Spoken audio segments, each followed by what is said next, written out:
Welcome to the EduFaith Essentials podcast. EduFaith Essentials is an educational podcast that provides essential information, resources, and tips about education, leadership, and topics about diverse learners. Diverse learners include students with disabilities who receive services under Section 504 or the Individuals with Disabilities Education Act, response to intervention and the multi-tiered system of support, English speakers of other languages, and related diverse learner categories.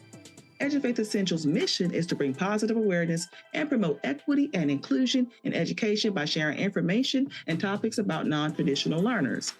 EduFaith Essentials' goal is to restore faith in education one student at a time by empowering listeners with knowledge, because we all know that knowledge is power, so let's be powerful.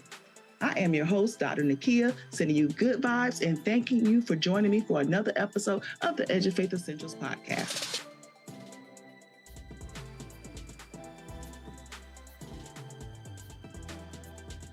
Let's remember the why with EduFaith. EDU means education and faith means trusting or believing in one's ability. Please remember to reach out to us or subscribe to the EduFaith Essentials and the EduFaith Consulting website at www.edufaithconsulting.com. Welcome to the March episode of the EduFaith Essentials Educational Podcast. Let's go ahead and begin with the EduFaith inspirational story. From vision to voice, the story of Alan Wiley. In the world of sports, broadcasting sharp eyes and quick reactions are often viewed as essential. For Alan Wiley, a freshman sports communication major at Rowan University, his most powerful tools are his ears, intellect, and passion. Born blind, Alan has immersed himself in the game's sounds, listening, learning, and mastering sports commentary. Today, he serves as a color commentary for the Delaware Bluecoats, an NBA G League team, demonstrating that true vision transcends sight. It encompasses insight. His journey began with a profound love for sports. As a child, he would listen to games for hours, absorbing every detail. Over time, he trained his ears to pick up on subtle clues that most overlook: the sound of the ball bouncing, the rhythm of the crowd, and the tone of the coach's voice. His dedication brought him to Rowan University, where his professor, Neil Hartman, quickly recognized his talent. When Alan auditioned for the Bluecoats internship, he refused to let his blindness hold him back. He analyzed a game playing silent on the screen, relying solely on his extensive knowledge and instincts. His skills spoke louder than any perceived limitations, earning him a coveted spot as a broadcaster. Today, many listeners are unaware that Alan is blind. They hear a talented analyst who brings the game to life. His story is a powerful testament to resilience, proving that disability does not define ability. As Alan says, just because somebody may be blind, deaf, or have a disability doesn't mean they're not capable of something. His journey reminds us that passion, dedication, and belief in oneself can break any barrier. Kudos to you, Alan Wiley, for being such a phenomenal inspiration. We tip our hats off to you on the EduFaith Essentials Educational Podcast. And we are so proud of you and proud of the fact that you don't allow a disability to define who you are and what you are capable of. I will have the link to Alan's information on the EduFaith Essentials YouTube page. And that is it for our EduFaith inspirational story. Now let's shift to our dates to remember for the month of March. March is a very busy month. We're going to dive in and conquer all of these dates so we are aware and we can practice inclusion and celebrate the diversity, equity, inclusion of others on the podcast throughout the month of March. March is Women's History Month, Youth Art Month, National Nutrition Month, Music in Our Schools Month, Brain Injury Awareness Month, Colon Cancer Awareness Month, Developmental Disabilities Awareness Month, Cerebral Palsy Awareness Month, Colon Therapy Month, Colorectal Cancer Awareness Month, Epilepsy Month in Canada, Kidney Month, Multiple Sclerosis Awareness Month, Red Cross Month in the United States and Canada, Self-Injury Awareness Month in the United States and Canada, Brain Injury Awareness Month globally, Trisomy Awareness Month. Now let's go into our specific dates. March 1st is International Wheelchair Day, global holiday. March 2nd is Read Across America Day, which is the day that we honor reading, and we want to make sure that we are supporting and promoting literacy. March 3rd is National School Breakfast Week, which is March 3rd through the 7th. March 3rd also marks off School Social Work Week, which begins March 3rd through the 7th. We want to make sure that we recognize our social workers and all the hard work that they do every day to impact the lives of others. March 7th is Employee Appreciation Day. Embrace and appreciate our employees. March 7th is Maintenance Workers Appreciation Day. Same, we want to make sure that we appreciate our maintenance workers. March 8th is International Women's Day. March 10th is Daylight Savings Time, where we spring forward. March 10th is also National Women and Girls HIV/AIDS Awareness Day in the United States. March 14th is Pi Day. March 14th is also International Social Emotional Learning Day. March 14th is also a very special day for two special members of my family, my son, Christian Cotton, and my dad, Hagman Simmons. Happy birthday to both of you, and I'm wishing you the best and a blessed birthday. March 17th is St. Patrick's Day. March 21st is World Down Syndrome Day. March 24th is World Tuberculosis Day. And March 25th is National Cerebral Palsy Awareness Day. March 30th, Ramadan ends. And those are the dates to remember for the month of March.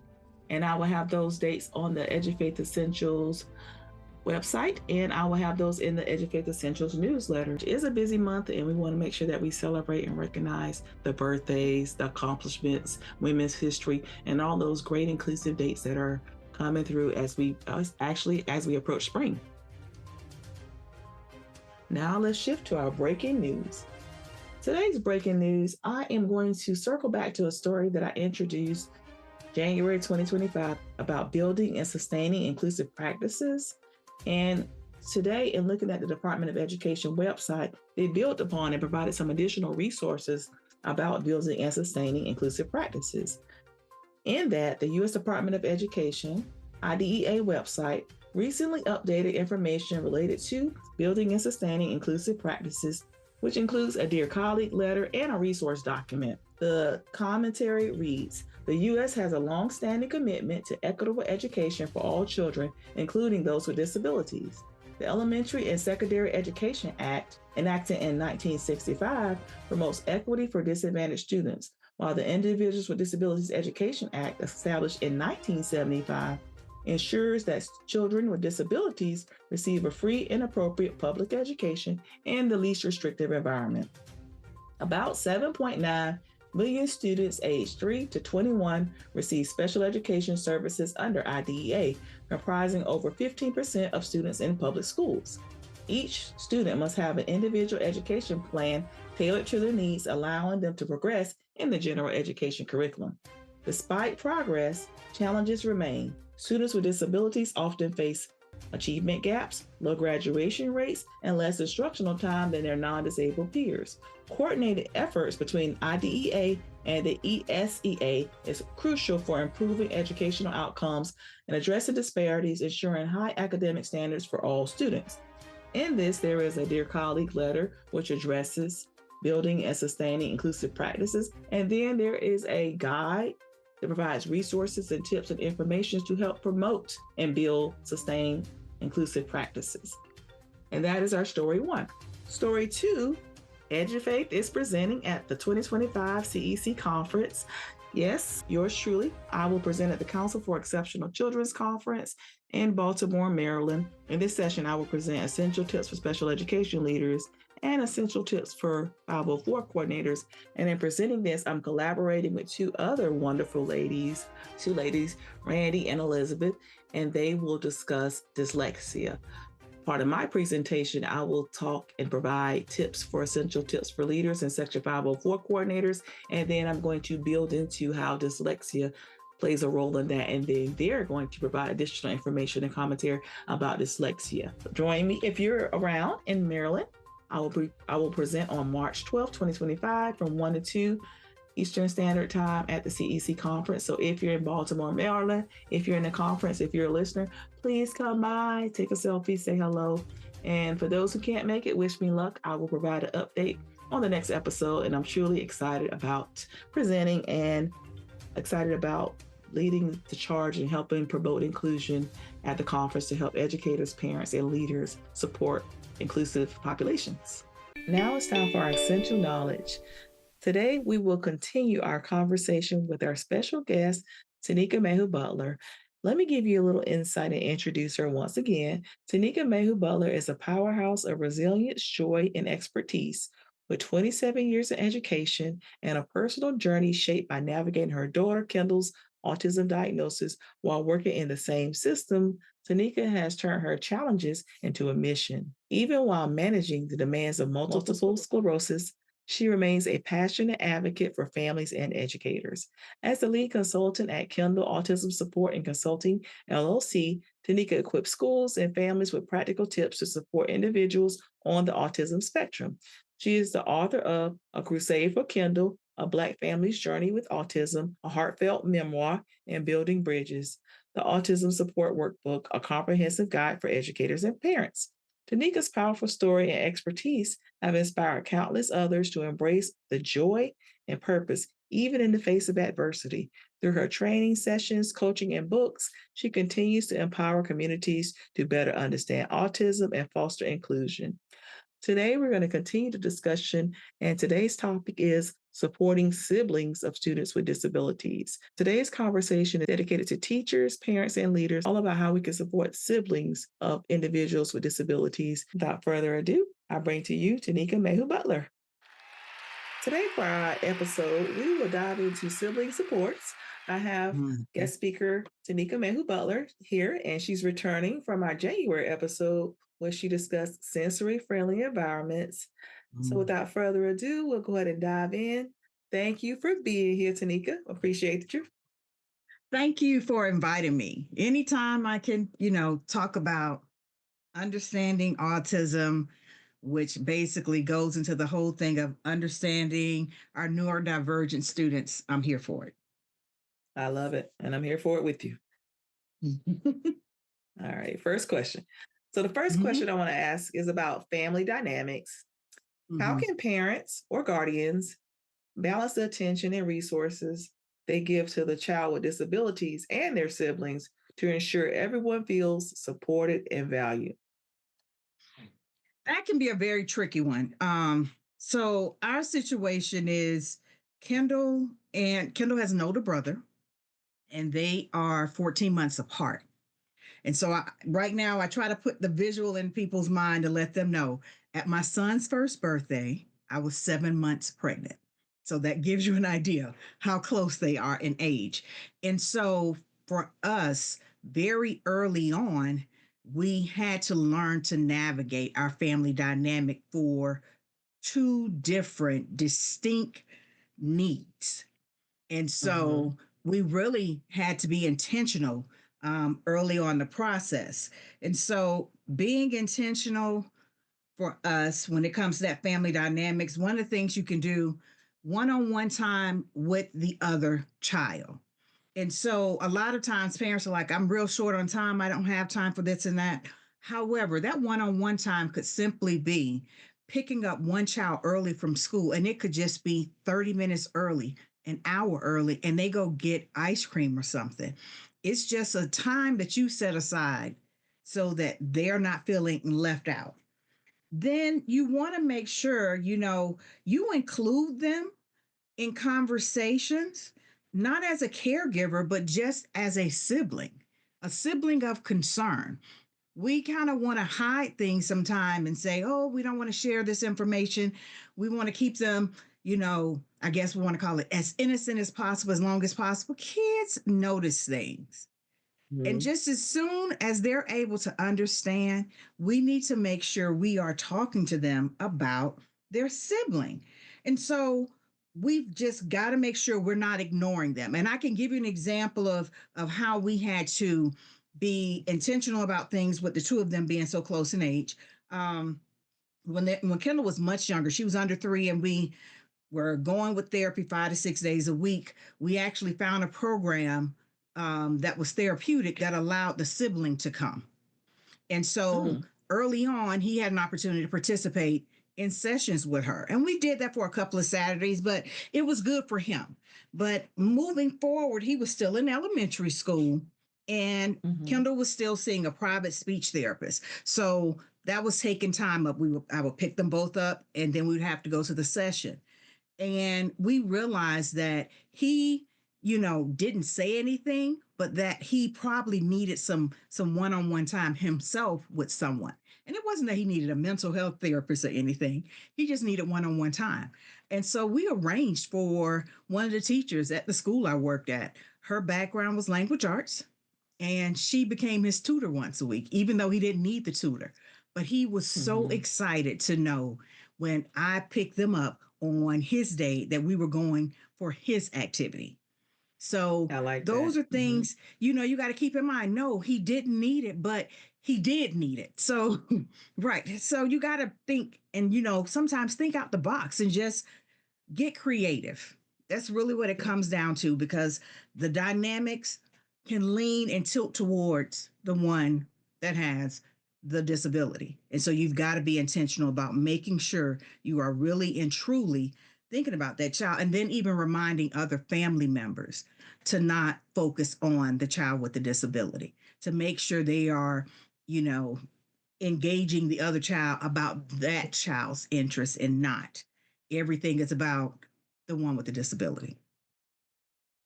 I agree. And I have a son with a disability and one that doesn't. And my Mm-hmm. younger one that does not. And he always says he feels like he's the oldest child. Correct. Because he assumes a lot of the responsibilities and things like that. So recapping, be intentional, have that Yes. one-on-one time, include Mm-hmm. them in the family dynamics, in the family discussions. I agree with you with that too. We have to be transparent with our children because they do know and they see. So having those Yes. conversations, allowing them to be part of the family, and then reminding others to focus or make Mm-hmm. sure they shift their attention on both children. I like that. Yes. Yes. Yes. Most definitely. And then sound like you also said have something special for that other sibling, something just for Yes. them, Yes. some Yes. focus. Okay, Right. And perfect. it could be whatever works. That worked for him, but it was something that we knew he needed, even though he didn't need a tutor, but he needed to know he had, Hmm. one afternoon a week that I was picking him up and he was the person that was going to get that one-on-one time and that she would stay in the car. Yeah, that's very important. I agree. I agree. As parents, we have to Mm-hmm. be intentional and we have to be flexible. And we love all of our children, but we do Yes. love them differently based on what they Mhm. need. So we want to adjust to what Yes. they. All right, which leads to the next question. What are some Mm-hmm. common emotional challenges that siblings of individuals with disabilities face, and how can families and educators help them navigate these feelings? One thing a lot of people don't realize is that that sibling sometimes feels the need to be perfect because they don't want to do anything that's going to add an additional stress to the family. So you want to make sure they aren't, taking on that feeling of being a perfectionist in everything they do, that they can't get in trouble, they can't get a bad grade, they can't want to do anything that's going to disrupt things. So make sure they don't feel like that. Then, because we don't want them to become just shut down on us when it comes to their emotions, allow them to have the emotions. It's real easy for us to tell them something, but then we want them to be at the stage that we're at with the diagnosis and Hmm. where we are with experiencing the journey. And we've got to understand that that's not the case for children, that they're, where they are with it, rather they're feeling resentment, rather they're Hmm. feeling guilty, they could be feeling lonely. We've got to Hmm. accept where they are is where they are. And it's going to keep changing, yes, but we've got to make sure we understand that their feelings are valid and we let them know that their feelings are valid. And to make sure with that other sibling, because we have to worry about their emotions so much, that we are really and truly celebrating them. so that they feel like anything they accomplish is a big deal too. Because we get so caught up in being so excited when the child with a disability does something, and it could be something small, that Correct. we forget about celebrating the things that the child without the disability has Correct. accomplished. And it doesn't have to be anything big, but we get so focused on the big celebration of things with the one without the disability, and yet we celebrate what may be considered the simplest thing The norm. for the Correct. child with the disability. Yes. So you Yes. have to be mindful of that, that we're celebrating as much as you can the same across the board. And that can be easier said than done. But just be mindful, if you're always celebrating those small things, you're making it seem as if the big things are the only thing that matter with the one without the disability. And it's the small and the big. We want to celebrate everything. So yes, Celebrate. make just acknowledge their feelings and do not allow them to feel like they have to be perfect at everything they do. They can complain. Um, Mm-hmm. they can ruffle feathers if they need to. It's Vent. just, Yes. it's part of who they are. Yes. So celebrate, and then also look at your expectations, parents. Mm-hmm. And even educators, looking at the expectation, because the children Mm-hmm. are different. So the Yes. expectation is going to be different, and allow Yes. them to feel what they want to feel without being guilty or feeling like they're a burden Yes. or causing Yes. any additional stress. I like that. Perfect. Mm-hmm. All So right. don't So now, say you're stressing me out. That's not it. That's not yes, the thing to yeah. say. And as parents, we say that, stop it, you stressing me out. You know, I have to take care of your sister or your Yes. brother. Yes. So we have to Yes. monitor that, What and we be say. mindful. Mm-hmm. Right. Because it comes Yes. out no matter what And we it do. could be We have lonely. to. Mm-hmm. Hmm. Yes. It can definitely be lonely. Agreed. Mm-hmm. Wow. Now, leading to the next Okay. question, which is building Mm-hmm. connections, we can have a flow here. Mm-hmm. What are effective strategies to foster strong, supportive relationships between siblings, especially when one sibling has a disability that affects communication, um, interaction? I would even add, physicality in there Mm-hmm. too. You Yes. know. Answer the hard questions about the child's diagnosis. They've got to have a clear understanding. And so when we answer that, we want to make sure we give them time to connect with each other where the one without the disability is not the caregiver. So they're able to Mm-hmm. connect and you're still present. There's a Mm-hmm. big difference in leaving them together, because you're running to the store all the time and you're taking care of things and you think, well, they have that time to connect. No, that Mm-hmm. sibling without the disability is the caregiver. So they're not Correct. connecting on the same level. So you want to make sure you're providing the time for them to connect as siblings, not as caregiver and, basically being a mini adult. So that's Mm-hmm. important. Figure out something they can do together. And it could be something small, but it allows them to do it together. So if one is into video games, maybe the other one wants to learn and play at the best of their ability. That's the thing we got to think about. If it's cooking, if it's painting, they're going to do what they can to the best of their ability, but you want to find something they can do together and not always Yes. looking at things that are separate when you want to make sure you're building those connections.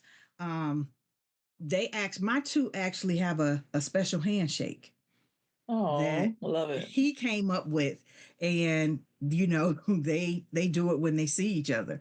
I love So it. it's quite interesting to see the handshake, because the first time we noticed it was like, what in the world? He was like, oh yeah, we've been doing this for years. And we were like, Oh, wow, the okay. bond, the sibling bond. Right. I love it. Right. And Yes. Good. it's definitely now one of the other things, and it kind of leads to the next question when it comes Mm-hmm. to building that connection. Something that people don't realize is out there as an opportunity when it comes to the Special Olympics. A lot of people, don't really think about the Special Olympics, and I always talk about the one bonus that people don't realize. The Special Olympics has a category they call unified partner players in Oh, certain sports.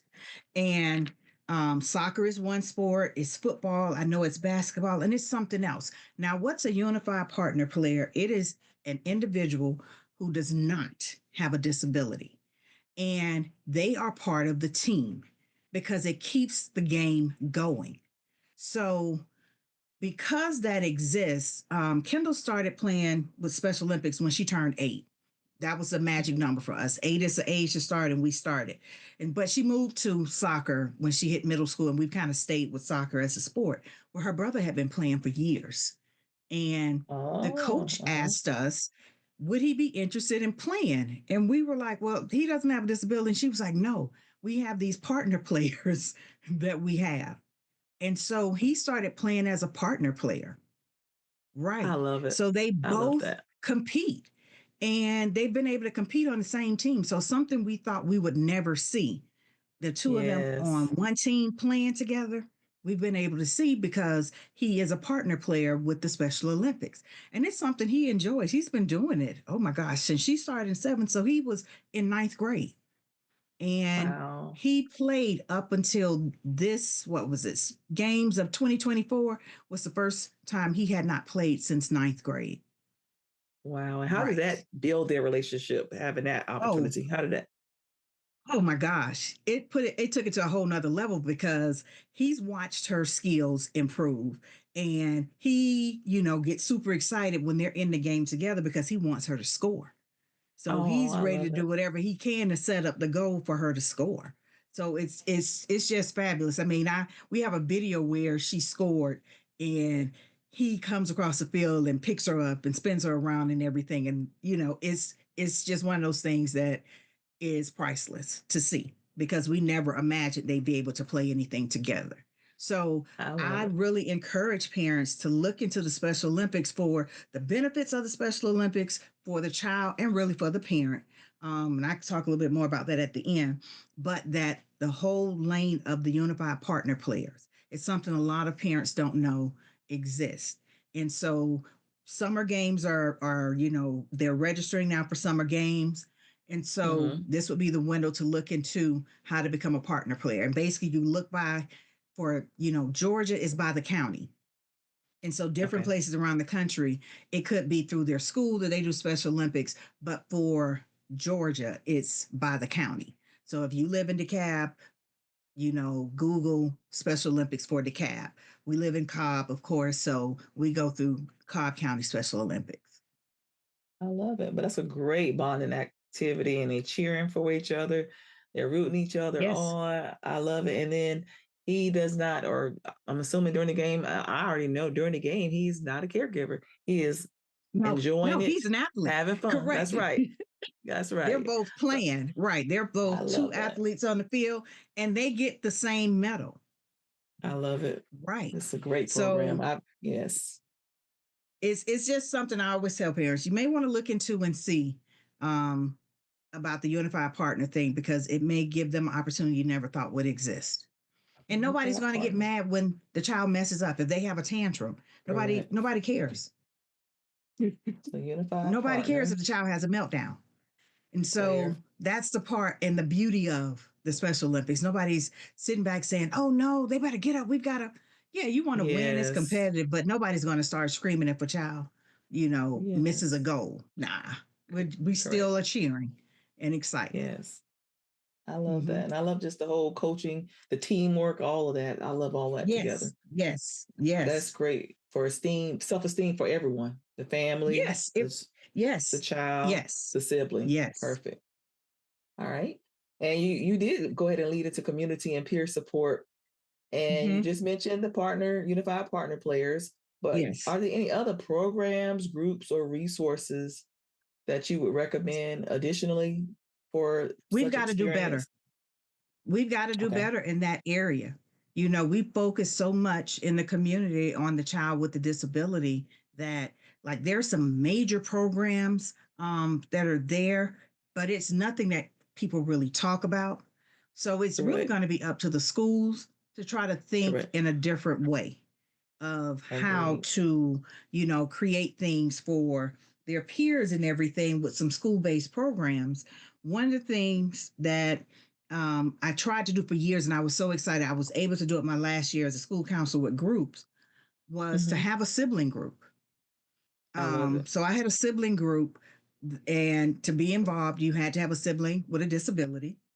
And it was interesting because I asked the principal to run it with the newsletter, and she did. And luckily, she did because one of the parents that reached out to participate, we would not have known that the young lady had a sibling with a disability because they attended a totally different school.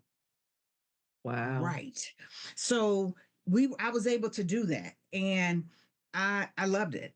I loved it, and I loved the opportunity for them to play. And the way I started things was that first day, I let them share about their sibling, and then after that, we didn't discuss the sibling at all. It was about them.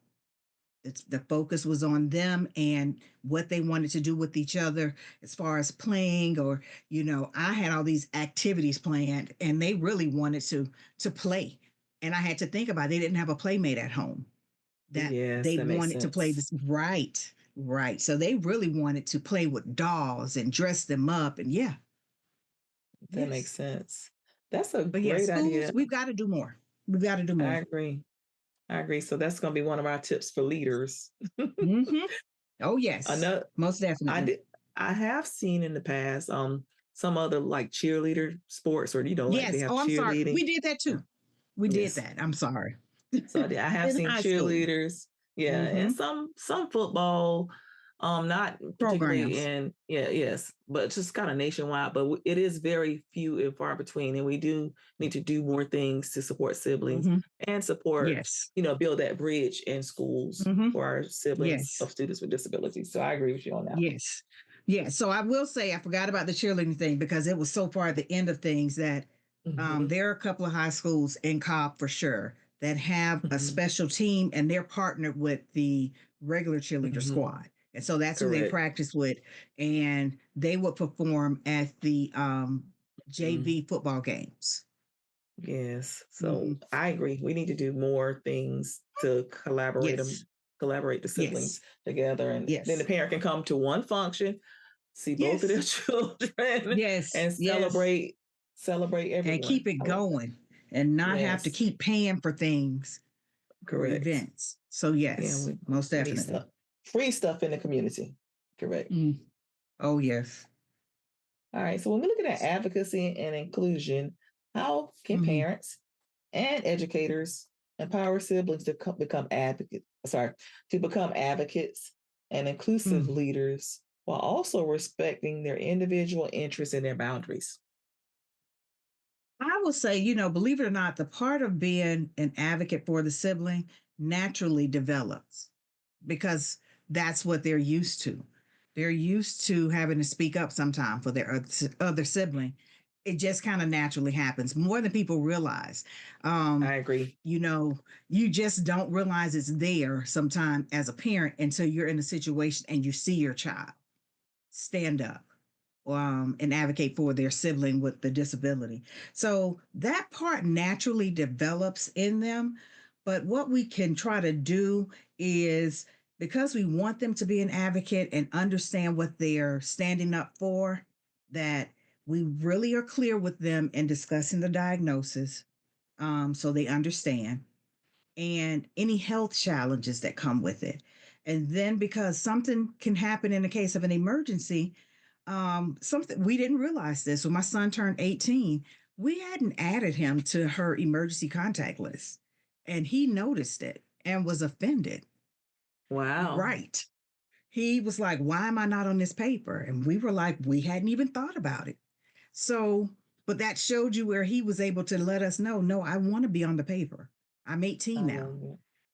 And so we did add him, but you want to make sure they understand, the ins and outs with their sibling, the medication, the health challenges, all those things that they have an understanding of just for their own mental health safety. So they know, okay, I know now why you don't want, my brother or sister to eat this.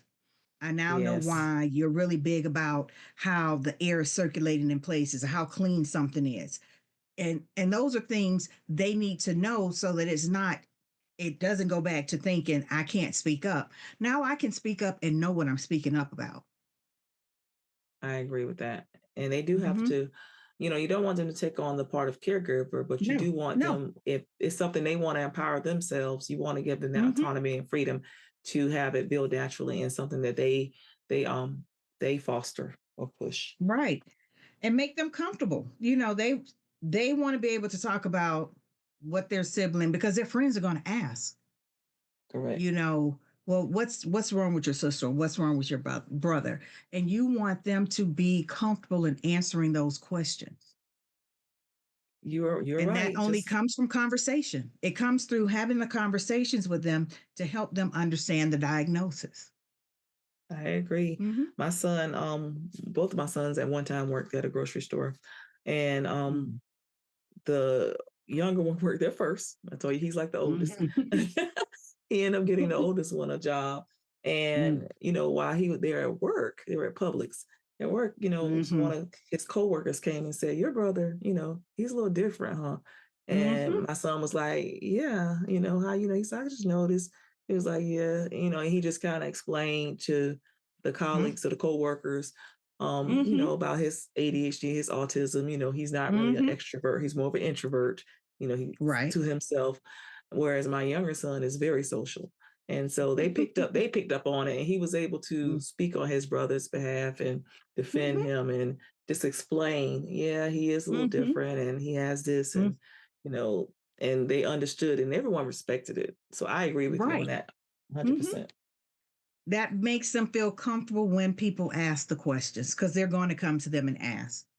Correct. They're going to, and they're going to want, to not feel like they're rambling on. Like, I think Hmm. it's kind of this, or maybe it's that. I think he can get sick from this, or she can get.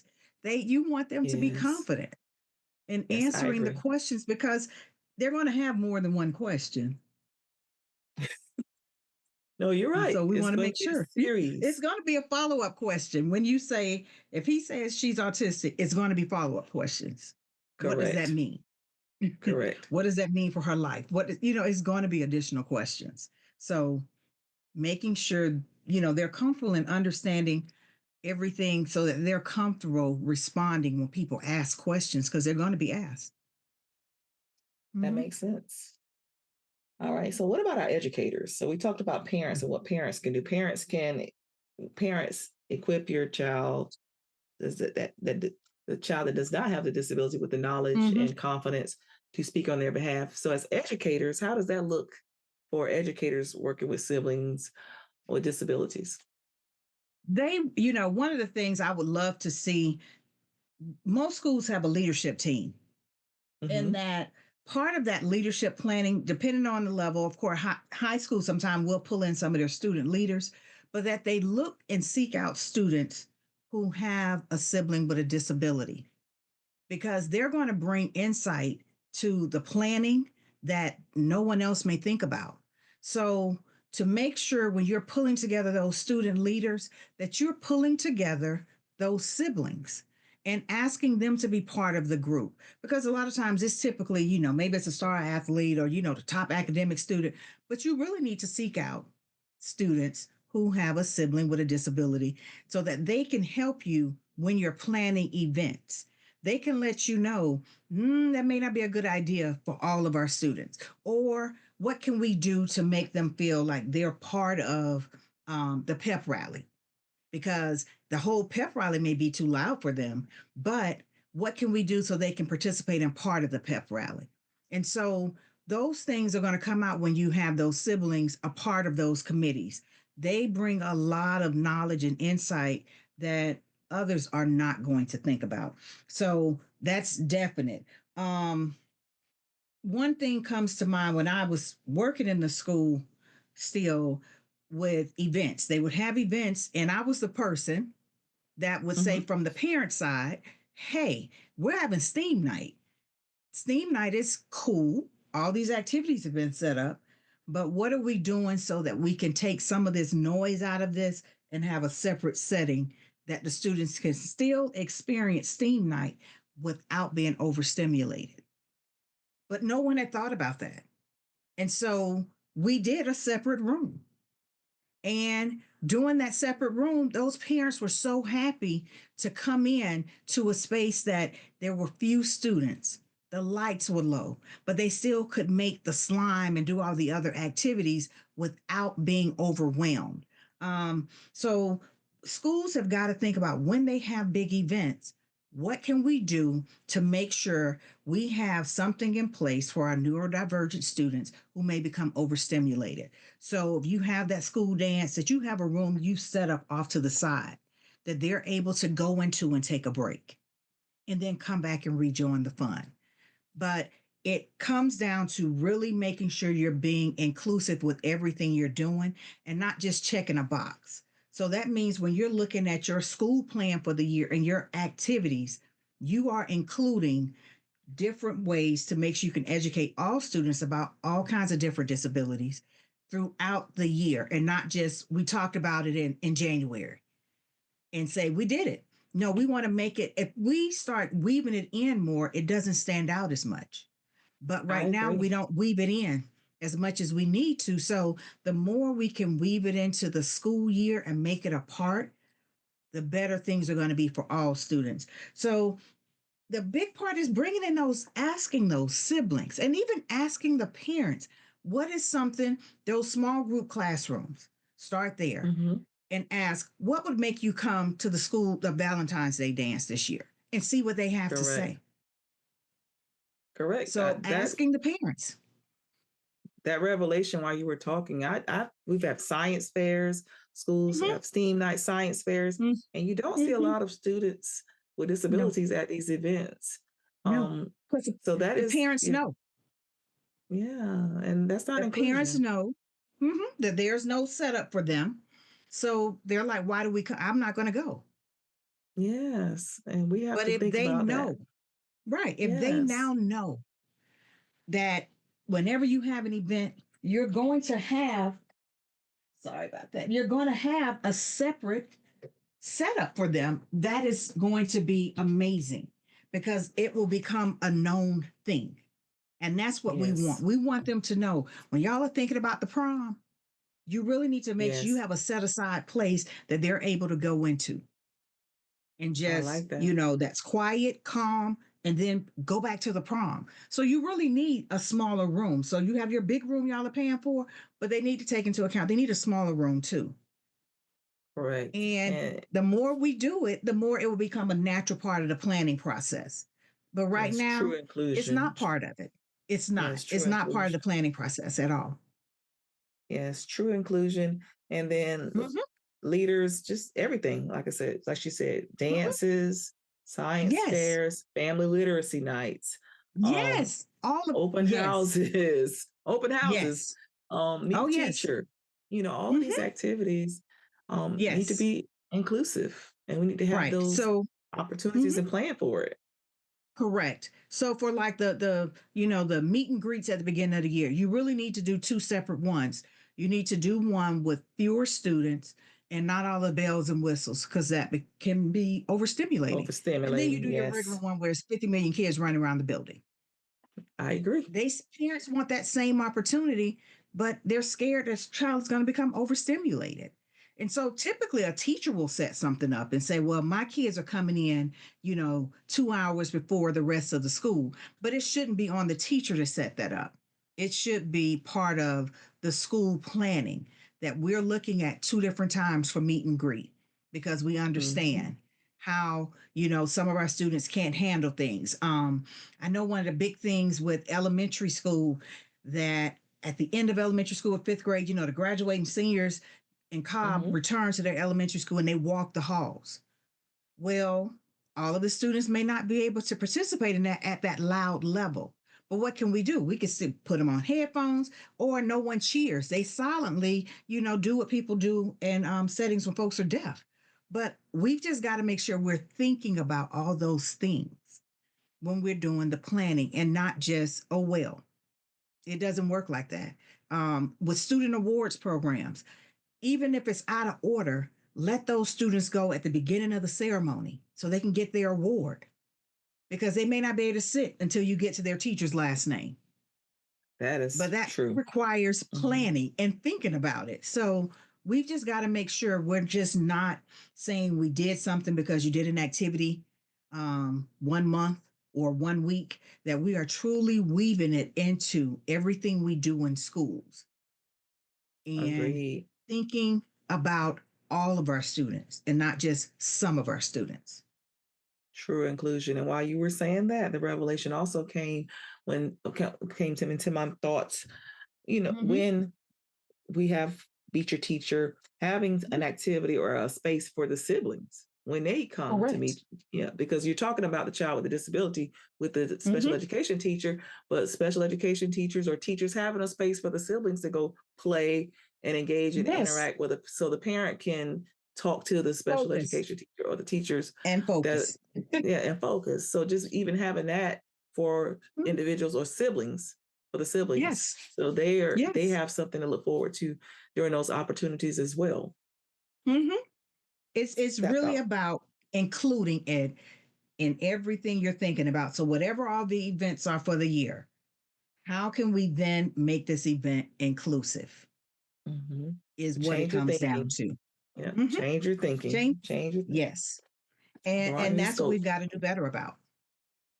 I agree.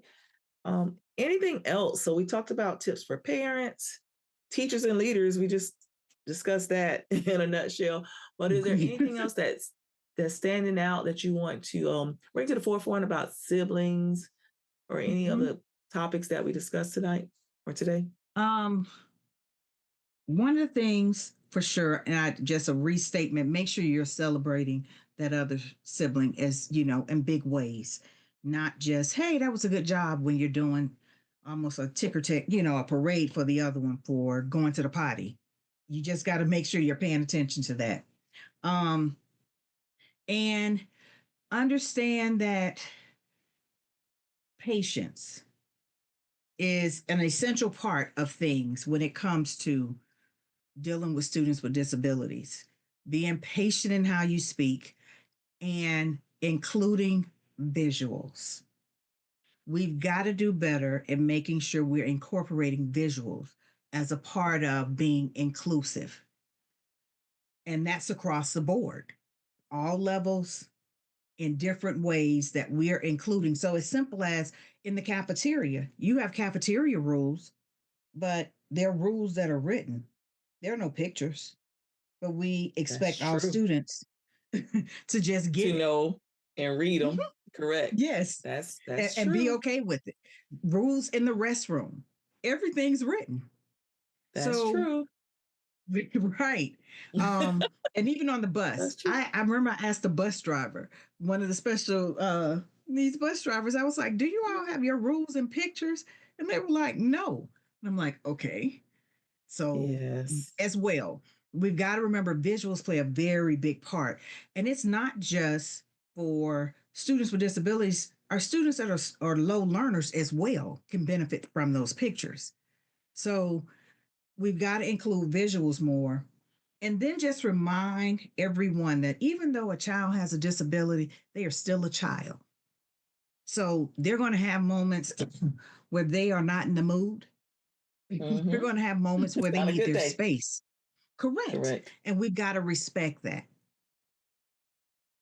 That is a big part. Respecting that they are still individuals with personalities, likes and dislikes, and that part of them does not go away just because they have a disability.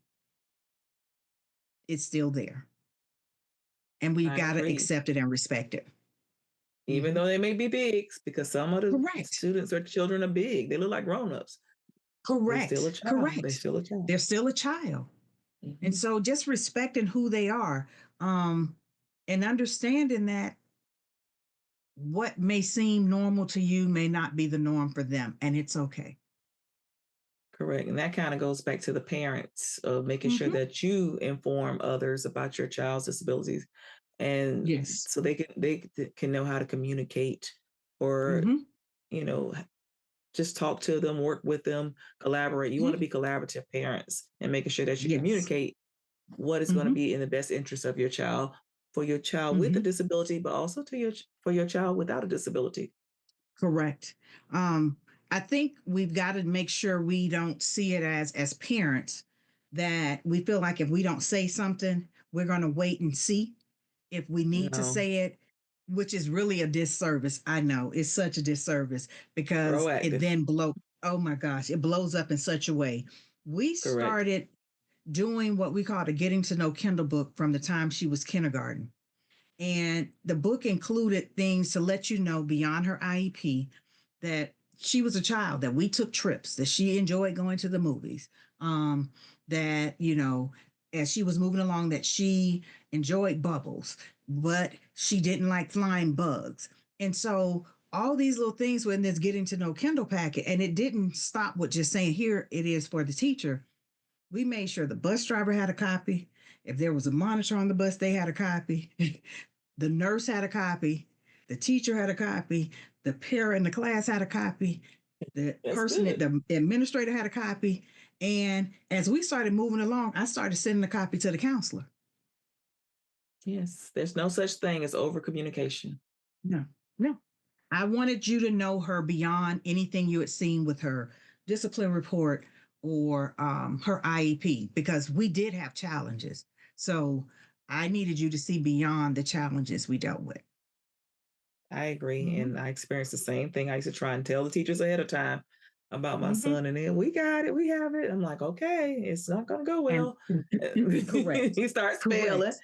Now I have to come Yes. up to the school, and I told Mm-hmm. y'all on day one, this Right, is what you do. right. So parents, Mm-hmm. be proactive and Yes, always over communicate. There is nothing wrong with yes.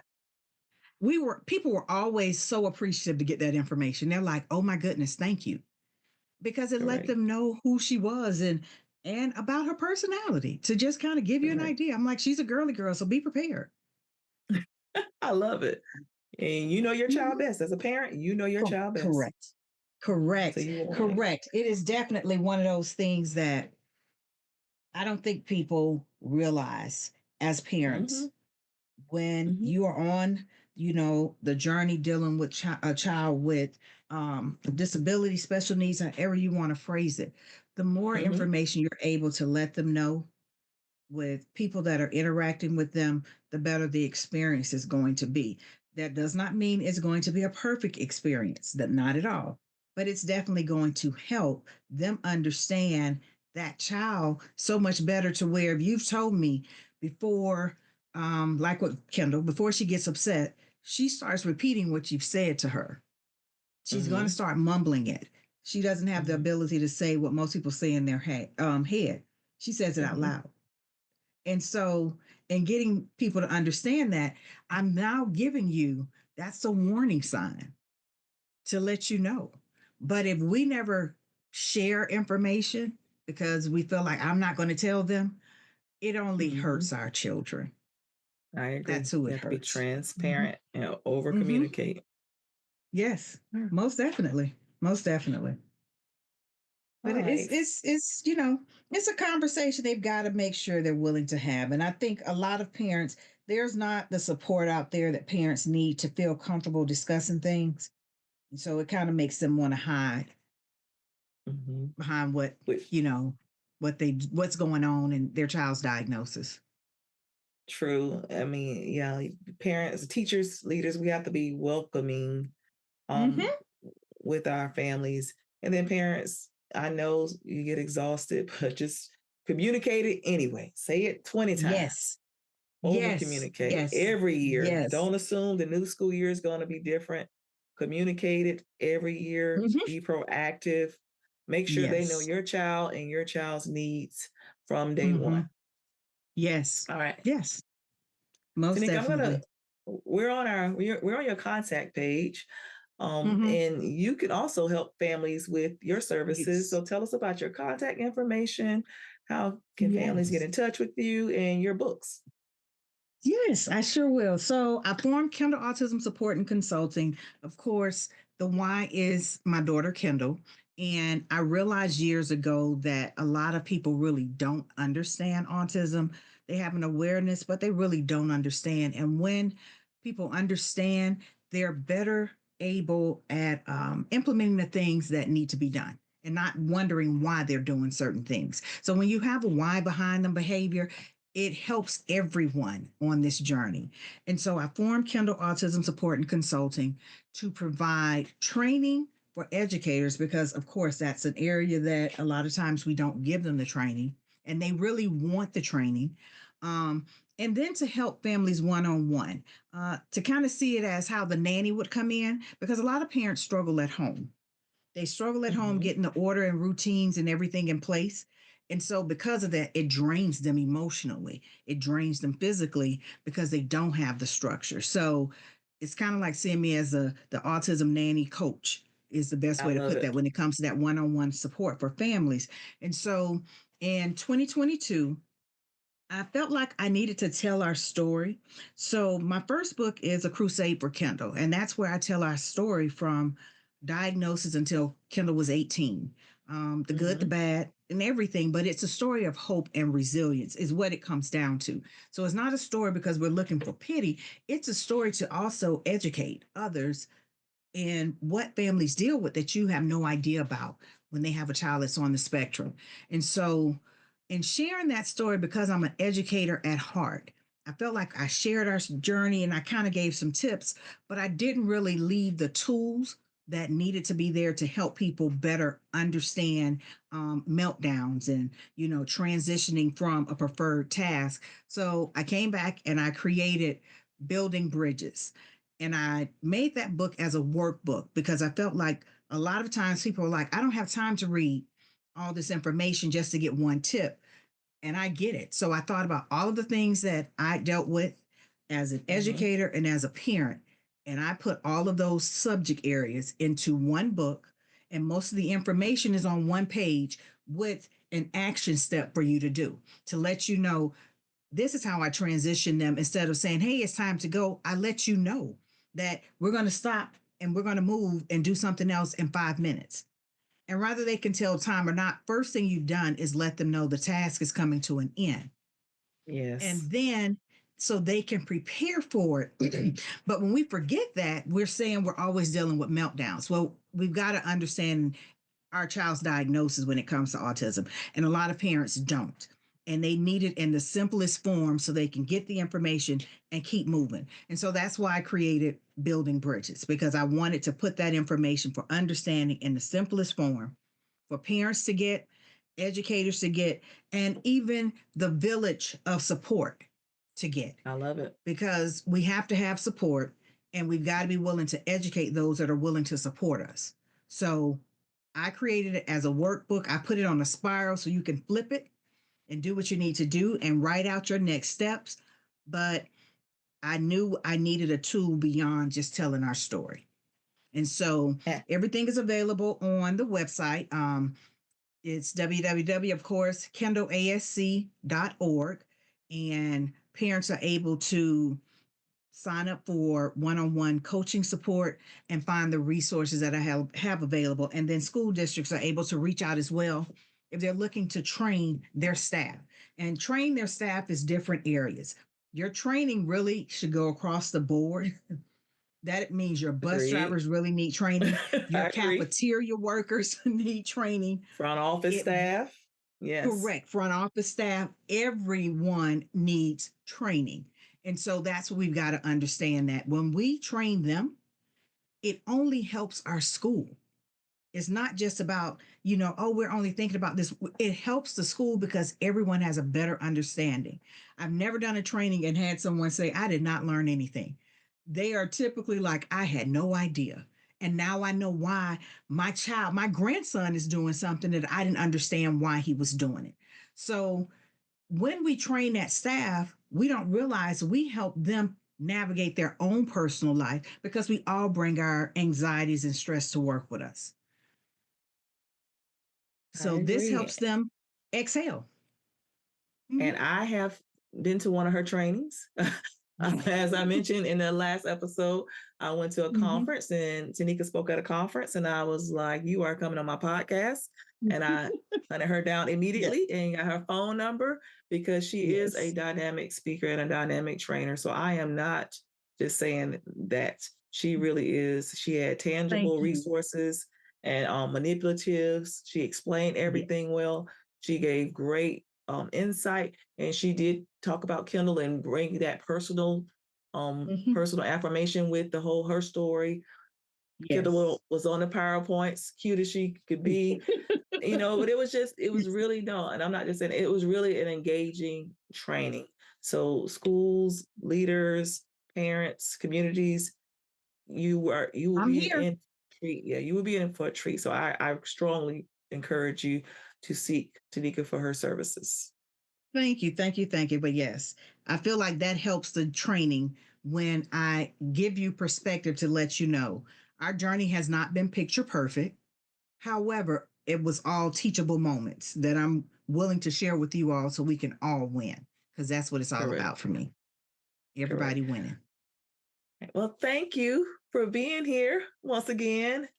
If there is anything that you want to leave with our listeners, anything you want to leave?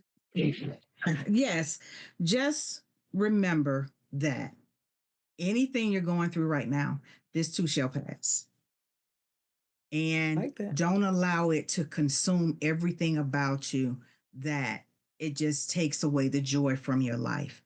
You've got to make sure that you're still looking for the joy on the journey, and that you have what I call a joy anchor, that no matter what is going on, you can go back to. And that joy anchor could be a quote in your book, maybe it's a song you listen to, maybe it's a picture in your phone, but that when you feel like you're at that lowest, that you remember your joy anchor so that you can maintain your joy on this journey, because it's possible. I love that. Thank you, Tanyika. Okay. Thank you. Thank you for having me. Most definitely. We have to get together again. I love it. I'm here for it. Now let's shift to our words of wisdom for today. We want to leave you with a quote. Siblings are like branches of a tree. We grow in different directions, yet our roots remain as one. And the author is unknown. As we think about siblings, think of them as branches. We all grow in different directions, but we all rooted from the same foundation, from the same root. We're all one. I wanted to leave that quote for today because I felt like it aligned with today's episode. You've got mail. Now it's time for our essential advice, Ask Dr. Nakia, or share an inspirational story. I want to use this platform to support and spotlight fellow educators, families, and community members. If you have a question, want advice, or to share a wonderful inspirational story on this podcast, feel free to email me at edufaithforall@gmail.com. That is EDUFAITH, the number 4, ALL @gmail.com. Maybe it's your letter, provide advice, or share your story on this podcast. Disclaimer, all listeners should adhere to district policies, follow protocols, remain ethical, and adhere to guidelines in the best interest of children. EduFaith Essentials does not assume responsibility or is legally responsible for anyone's actions based on information provided on this podcast. This podcast is brought to you by EduFaith Educational Services. Some services offered through EduFaith Consulting include consulting and advocacy for parents, consulting for educators, leaders, and school districts, college accommodation advocacy, consulting and training, advocacy in supporting individuals with college accommodations at the post-secondary level, as well as university trainings to support individuals with disabilities and services, parent education trainings, college and career coaching for students who are entering the workforce or the post-secondary college setting, business and district professional development and trainings for churches, nonprofits, businesses, districts, and communities, specializing in services for diverse learners, including students with disabilities, interventions under the multi-tier system of support, English speakers of other languages, education and leadership coaching, program development under services under IDEA, Section 504, trainings, diverse learners, and essential tips books. Feel free to go to www.edufaithconsulting.com to view all the services that EduFaith Educational Services. I want to encourage my believers to be blessed, all others be kind, be well, and be the change. Follow EduFaith on social media, Twitter, EduFaithS, On Instagram, EduFaith 2021. On LinkedIn, EduFaith Educational Services. Thank you for listening. Thank you for supporting EduFaith Educational Services and the EduFaith Essentials podcast. Subscribe and follow EduFaith Essentials on the EduFaith Essentials YouTube page, and listen to the EduFaith Essentials podcast on all streaming platforms. Thank you for listening. Thank you for your support. Have a wonderful day and get essential.